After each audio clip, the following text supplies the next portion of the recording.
Om Shanti, Om Shanti, Om Shanti.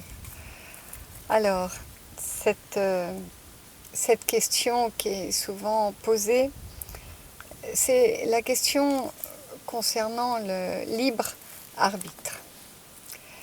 C'est une question qui est posée par rapport à quelle est votre capacité de décision et de ce fait, quelle est la capacité dans laquelle vous êtes en termes de pouvoir d'action, de pouvoir de décision, de pouvoir même énergétique quant à vos intentions.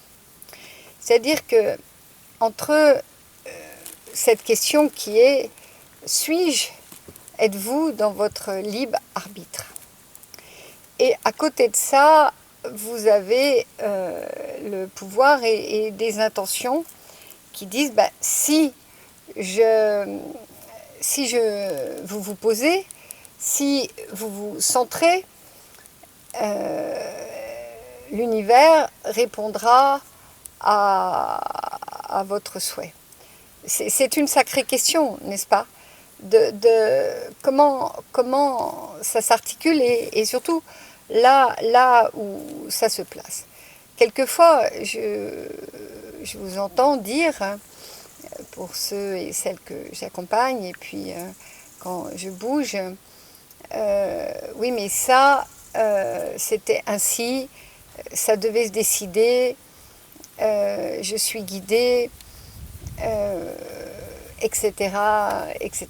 Donc, qu'en est-il alors de votre libre arbitre et de ces intentions que vous portez, qui sont bien sûr très, très souvent pour le meilleur. Vous souhaitez le meilleur pour vous, pour les autres, voilà. Alors qu'en est-il? C'est une question.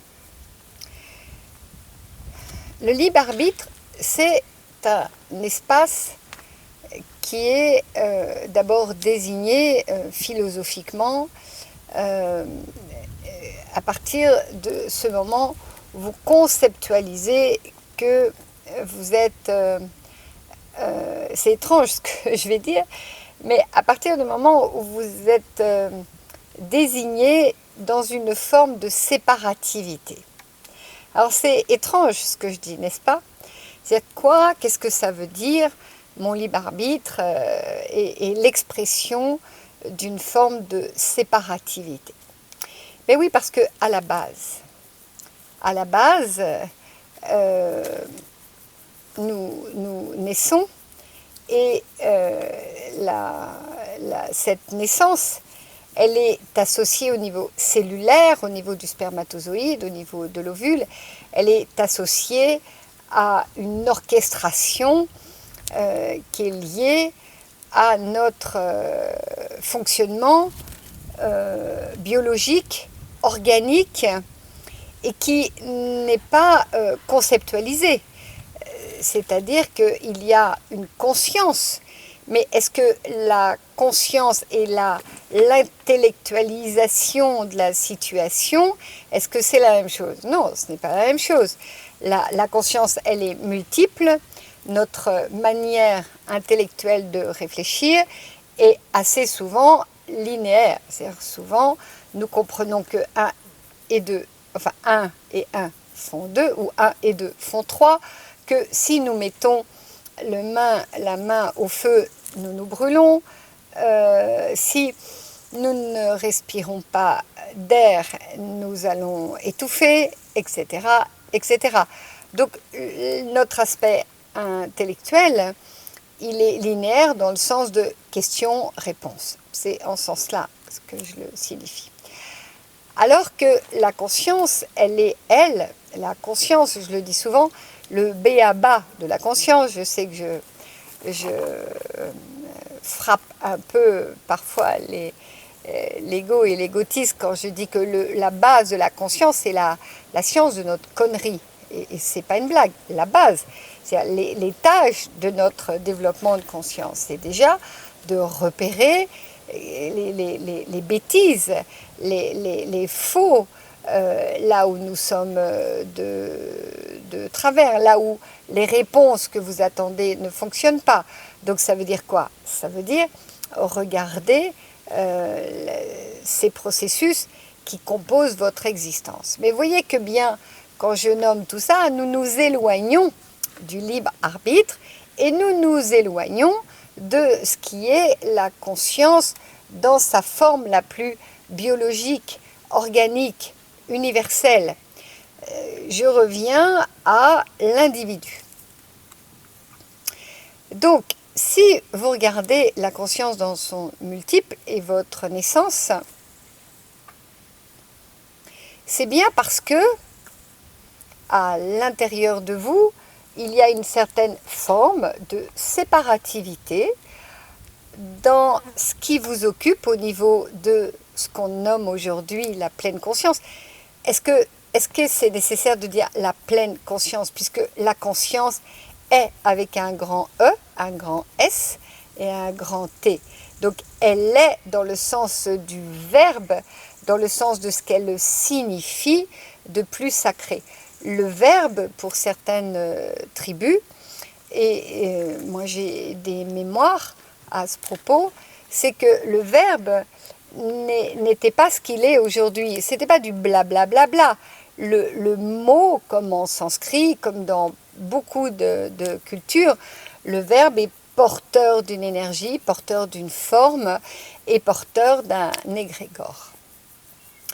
Donc le mot conscience, dans sa universalité, n'a pas besoin d'être nommé comme plein, puisque de toute façon, il est déjà la représentation de multiples dimensions avec lesquelles nous sommes en recherche, puisque vous cherchez à développer ce multidimensionnel, ce que nous nommons l'expansion, expanser votre conscience, c'est-à-dire expanser cette conscience qui est la base, la science de ces processus. Je le dis plus d'une manière plus, je dirais, familière, la science de notre connerie, donc qui est un peu con à l'intérieur de nous. Il n'y a pas de malentendu par rapport à cela. Donc, si vous regardez ceci, à l'intérieur de vous, ce développement, vous êtes en réaction en disant, bah, moi, alors universellement, vous, d'une manière universelle, vous n'êtes pas comme à votre naissance, vous n'êtes pas une capacité cellulaire ambulante. Vous avez un corps, un organisme et surtout, ceci-là, c'est-à-dire cet espace intellectuel, cet espace d'intelligence que vous portez. Et cette intelligence, vous le savez, vous n'arrêtez pas d'entendre que le mental, comment stopper le mental, comment arrêter le mental, comment être en contact avec vos émotions, les émotions qui sont ces émotions reliées, ces émotions en reliance et non pas ces émotions dites égotiques, qui sont d'ailleurs très positifs dans le développement de l'être. Donc ce que je suis en train de vous signifier, c'est que cet élément qui est lié à votre naissance, le fait que vous vous incarnez, le fait que vous preniez ce corps avec de la chair, oui, bien sûr, mais aussi avec cet élément qui est un espace intellectualisé, un espace mentalisé, un espace qui fait que vous retournez vers vous, vous vous regardez, et là vous ne dites pas je suis une conscience et être, comme le Soham, n'est-ce pas, qui est en Inde, ce Soham qui est je suis cela. Ce n'est pas l'heure de le développer, mais je le glisse comme ça. Dans toutes les cultures, à un moment, la définition la plus, je dirais, pas sacrée, mais la quintessence va vous proposer la non-séparativité. Donc la non-séparativité, ça signifie que votre espace d'intellectualisation et votre espace de conscience ne sont plus deux espaces et deux formes distinctes. Alors, qu'est-ce que je raconte?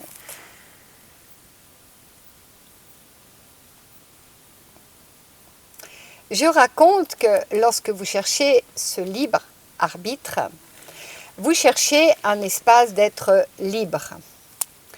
Arbitre, ça veut dire quoi? Ça veut dire, dans notre langage courant, ça veut dire une personne qui sait regarder ce qui est, on peut imaginer d'une manière plus sensible, je ne sais pas, le foot ou l'arbitre, enfin, dans une situation, qui sait mettre d'une manière juste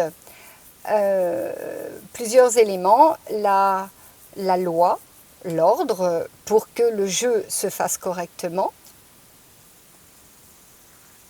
Il regarde les forces et ce qu'il souhaite, c'est que personne ne soit aux prises avec une certaine forme d'injustice. Donc il arrive et en fait il met de l'ordre là-dedans. Il exprime la loi du jeu. Alors nous pouvons imaginer que lorsque nous naissons, il existerait un libre arbitre. C'est-à-dire que vous seriez supposé arriver avec une liberté qui vous permettrait d'acquérir certaines connaissances, un certain savoir, une certaine attitude, d'être en mesure de placer tout ça au niveau intellectuel et au niveau conscience, et de faire en sorte que dans votre existence, vous soyez libre et avec cette attitude de l'arbitre. Donc ça veut dire de choisir, d'être dans le choix de considérer le jeu de votre existence, le jeu de votre parcours karmique avec une attention particulière. Donc, de connaître la manière dont fonctionne votre sensibilité, puisque un libre arbitre, si on voit l'arbitre, il a une sensibilité avec les joueurs. Logiquement, il les connaît.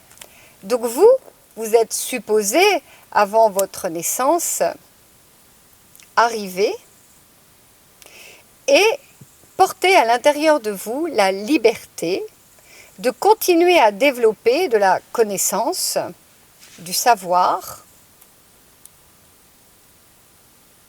de manière à être en effet dans cette capacité de choix, de justesse, peut-être même de sagesse, d'éveil. Alors, éveil, qu'est-ce que ça signifie?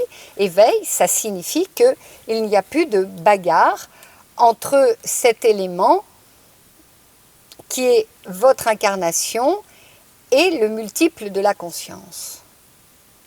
Voilà ce que ça signifie. Être éveillé, c'est-à-dire je mets de la lumière, j'éclaire, vous éclairez, en fait, cette multitude de consciences qui, en effet, je dis en effet parce que c'est une certitude à mon niveau, ça ne l'est peut-être pas au vôtre, mais pour être dans cette situation, je dirais de l'avoir vécu, je ne peux pas l'avoir, mais j'ai pu être en éveil. Donc, si nous regardons le fait que ce cheminement, vous le souhaitez. Voilà la situation du libre arbitre.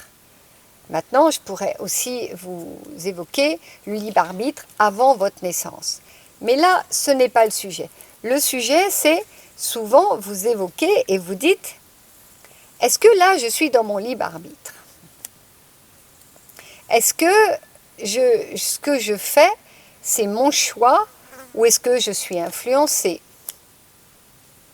Ou est-ce que je suis capable, est-ce que vous êtes capable de dissocier ce qui vous appartient, ce qui appartient à l'autre, etc., etc. Là, ce qui m'intéresse, c'est d'évoquer le fait qu'à cette naissance, le fait que vous vous incarnez et que, en effet, ce libre arbitre existe et votre développement de conscience existe. Nous pouvons supposer que, en tant que manifestation humaine, eh bien, l'orchestration a fait et a eu cette intention à votre égard. Une intention à votre égard. L'intention et ces cycles de naissance auxquels vous croyez ou vous ne croyez pas, en tous les cas, nous pouvons imaginer que dans cet aspect organique de notre univers, vous savez bien, on dit que rien ne se perd, tout se transforme. Donc de toute façon, nous pouvons imaginer que même si vous n'imaginez pas et que votre croyance n'est pas que nous avons de vie en vie, ce qui est le mien de cas, puisque je vis dans les mémoires et je vis dans ces espaces et que je les vois. En tous les cas, nous pouvons imaginer que vous naissez et que là, on vous a offert cette intention d'être un être humain. Un être humain avec cette capacité d'intelligence, cette capacité intellectuelle qui vous donne des possibles. Alors, la difficulté de ceci, c'est que, exactement comme il y a la conscience, la science de notre connerie, que nous pouvons démultiplier, pas en connerie, n'est-ce pas, mais en sagesse et en connaissance de processus pour atteindre, comme je le disais, un éveil, de la même manière, votre naissance, le fait que vous naissez et cette intention en tant qu'être humain, eh bien, il y a à la base ce qu'on appelle un aspect égotique, c'est-à-dire un ego. Alors l'aspect égotique et l'ego n'est pas la même chose, mais là, ce n'est pas le jour. Il y aura d'autres vidéos que je vous invite à aller regarder. Donc vous naissez avec un bagage, et ce bagage, ça s'appelle de l'égotisme ou de l'égoïsme, qui va aller en fait se confronter avec votre libre arbitre, avec vos intentions, avec aussi cette base de conscience, la première base, et votre recherche d'éveil. Voilà ce qui va se passer. Voilà ce qui se passe. Et donc, voyez bien que lorsque vous demandez « est-ce que j'ai mon libre arbitre ?» Eh bien, de ma place, il est nécessaire de regarder votre capacité à regarder cette séparativité. La séparativité entre vous, c'est-à-dire ce que est appelé singulièrement l'égotisme ou votre égoïsme, et puis votre développement de conscience. Comment en fait ça se cogne? Comment vous allez être en capacité de faire des choix alors que votre développement de conscience, vous le voulez absolument, et quand je dis absolument, c'est l'absolu. C'est-à-dire que parfois, vous êtes vraiment dans cette recherche. Et puis parfois, simplement, vous êtes dans le mal-être intérieur. Et ce mal-être va toucher votre libre arbitre, va toucher votre égotisme. Donc, c'est-à-dire, va toucher une partie de vous. Et vous allez utiliser la conscience pour le développer. Et lorsque vous utilisez la conscience, à quelles que soient les gammes de conscience, quelle que soit la hauteur et celle que vous utilisez, en fait, elle est pour développer votre aspect égotique et votre aspect, pas égoïste, parce que ça serait malvenu de le dire, mais en tous les cas, des espaces de vous qui sont liés à tout ce qui compose un être humain, c'est-à-dire son libre arbitre, son intention, son énergie, votre corps, votre capacité d'action, votre manière de concevoir votre incarnation, la manière dont vous regardez les autres, la manière dont vous regardez le monde, etc., etc. Alors vous utilisez cette conscience pour vous servir. Et là revient le fait que vous avez des intentions positives par rapport à vous. Et quelquefois, je l'ai dit lors d'une vidéo que je vous invite à aller regarder, ces intentions, lorsque vous ne connaissez pas bien, comme lors de l'arbitre, la manière dont les connaissances et l'ordre de cet univers fonctionne, l'ordre de la relation, l'ordre, je veux dire, de la manière dont les pôles dans notre existence fonctionnent, puisqu'il y a des garçons, il y a des filles, il y a le plus, il y a le moins. Tout ceci est un package avec lequel nous naissons, n'est-ce pas? Alors quelquefois, je suis touchée parce que vous vous débattez avec ceci. Vous vous débattez avec toutes ces notions, et vous le vivez tous les jours, vous êtes aux prises tous les jours avec ces éléments. Alors, moi qui ai fait ce parcours spirituel de psychothérapie, puisque j'ai été psychothérapeute, puisque dans les temps passés, j'ai été aussi énergéticienne, on appelait ça comme ça, on appelle ça comme ça, puisque j'ai accompagné, voilà, et que j'accompagne encore, ça fait cette année, en 2025, si vous écoutez cette vidéo en 2030, eh bien, il y aura 5 ans de passé. Et donc ça fera 45 ans. Là, ça fait 40 ans cette année que j'accompagne. Et donc, forte, je dirais, de cette expérience spirituelle, mystique, psychique, cette expérience aussi du cœur, de voir les uns, les autres s'embrouiller dans cette séparativité qui n'est pas souvent nommée, eh bien, mettre l'ego au service de la conscience est né au moment où mon fils est né. Et mon fils est un être singulier qui est un chaman, qui est un mystique, qui est un être singulier, puisque lui, il vit dans ces espaces universels, avec un peu d'ego, parce qu'il est né. Voilà. Son libre arbitre fonctionne.